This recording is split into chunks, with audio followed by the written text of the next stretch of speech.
Sena qabel l-elezzjonijiet tal-Parlament Ewropew, 52% tal-votanti, jiġifieri l-maġġoranza tal-elettorat, wieġbu li fl-elezzjonijiet li se jsiru f'Mejju tas-sena d-dieħla se jkunu qed jivvutaw biex juru appoġġ lejn il-Gvern Malti.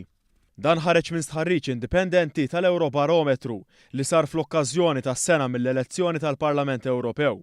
L-istħarriġ wera wkoll kif il-Maltin huma l-aktar poplu mill-Unjoni Ewropea kollha li se jkunu qed jappoġġjaw lill-Gvern tagħhom. Mill-istħarriġ indipendenti rriżulta li dawk li se jivvutaw biex jesprimu nuqqas ta' sodisfazzjon mal-Gvern Malti jammontaw għal 21%. Dan b'kuntrast ma' dak li wieġbu l-kumplament tal-Ewropej.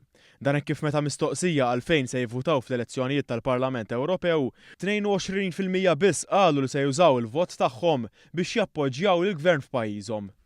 Mill-istess tħarriġ jidher li l-Maltin huma fost l-aktar popli Ewropej li se jkunu qed jipparteċipaw bi ħġarhom f'dawn l-elezzjonijiet.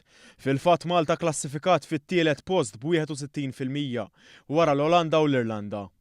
L-inqas interessati li jivvutaw huma r-Repubblika Ċeka b'21%.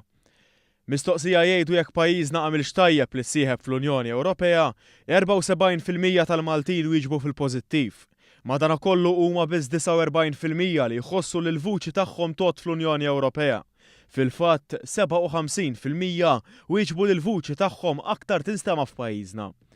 Fid-dawl tal-postijiet tax-xogħol dejjem jiżdiedu u ekonomija kull ma jmur tikber, mistoqsija dwar qatt ta' temi il-Maltin qalu li fost lanqas li nkwetagħhom huma l-qatt u l-ekonomija.